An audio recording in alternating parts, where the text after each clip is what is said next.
Hello, viewers. I am extremely happy today to convey that the SCRT Nagaland is coming up with programs on special education through EduSet.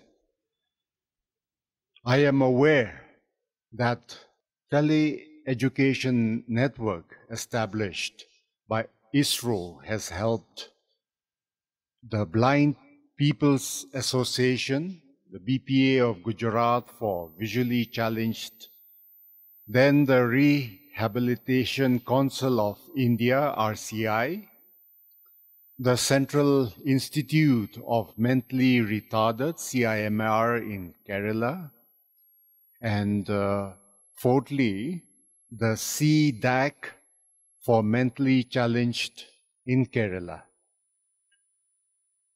They have helped numerous organizations and programs in our country. However, in Nagaland, our facility has just been recently commissioned. I wish God's blessing to one and all as you continue to take the journey in education together with us. And it is my conviction and my hope that through these programs, we would be able to provide yeoman service, to provide support to all categories of people who would fall under the special education category.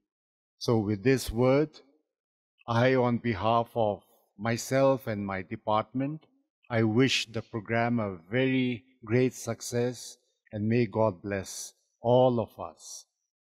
Thank you.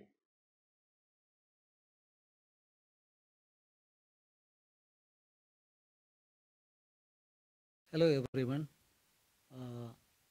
I'm happy to introduce you today about the intellectual disability interventions available in our country. I'll be briefly telling about various types of interventions that is being followed in India particularly. First, I will let you know about what is intellectual disability. Intellectual disability, most often it is felt by the parents as well as community at large that it is one form of mental disorder or it is one form of mental illness, and it is grossly misunderstood by a larger population in our country, whereas it is not. It is one form of disability.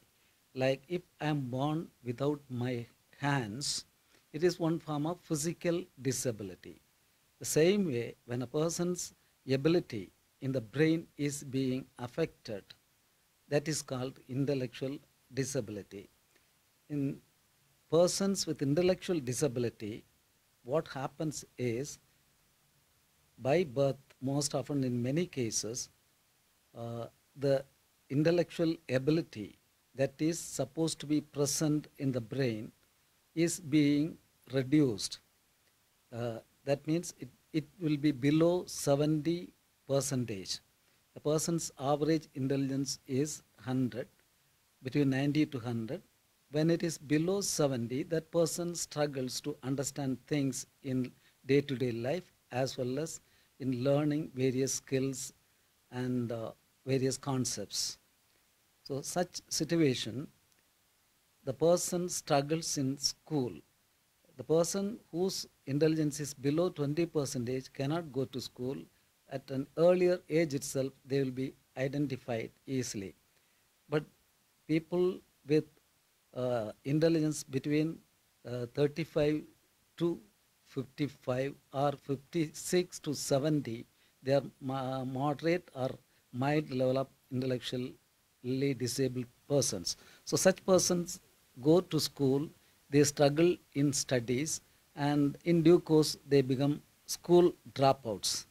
Once they become school dropouts, it alarms the parents, and parents take these children around to find out what is happening with the child, what is wrong with the child, and they try to find out the remedy for this problem. Most often they will be with a misunderstanding. It is one form of mental illness. So the child very often land up in hospital situations. They may visit the doctors and try to find out whether there are any medicine. When the doctors advise the parents that there is no medicine to treat this condition, they keep on doing hospital shopping. Finally, they come to know about various facilities in the long run that is available in our country. So most often the facilities available for such children are not medicines but special education. And there are a lot of special education centers throughout our country currently existing, but many of them in the southern part of the country. In the northeast, there are very limited special education centers, and the awareness as such also is very limited. Now, when these children go to special schools, there are different types of interventions are being tried out. Through this intervention, the child may not become all right as the parents expect, but they improve in various skills through proper training. These trainings are given by properly trained and qualified teachers who are called as special educators or special teachers.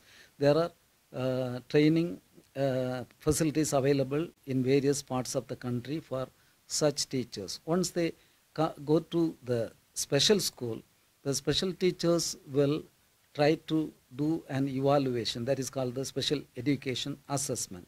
Based on the special education assessment, teachers chart out programs or the intervention programs for such children. So these children very often go to special schools where the academic activities are largely available. That is mainly because of the parents' expectation. Parents' education is too demanding nowadays, and parents' expectation also that the child should learn academic skills as well as academically they should come out in life to earn their livelihood, thinking that academics is the only solution to make them independent in life. That is not true. So realizing the parental expectation, the teachers, special teachers very often try to teach these children these 3 R's, which are reading, writing, and number work. So now looking at these children based on their abilities, the children who are having IQ between 35 and 54 are considered to have moderate level of intellectual disability. So such children, maximum they can go up to second standard level through proper training. And children whose IQ is between 55 and 70, they are considered to have mild level of intellectual disability. They can go up to a maximum of 7th standard lessons, maybe at the age of 20, 25, like that. But this education may not help them to come out professionally. The basic idea about this academic level is to teach them to survive on a day-to-day basis, like when they go to a particular place, to identify the name of that place or to find out the name of the shop from the board and things like that. Now, the reading, writing, and arithmetic skills, when teachers try to teach these children, very often they struggle in making them understand, because the conceptual understanding or the conceptual ability in such children is very, very limited, because most of the concepts are abstract in nature. So concrete concepts, they don't struggle much.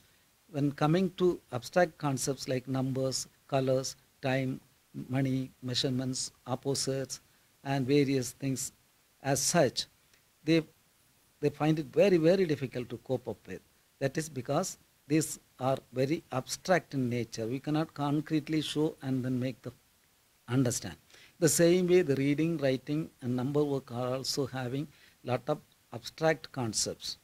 That is one of the reasons why they find it difficult to cope up with a regular school curriculum. Now, teaching them the academics again is uh, uh, most often will be easier when the teachers, particularly the special teachers as well as the regular school teachers, follow certain principle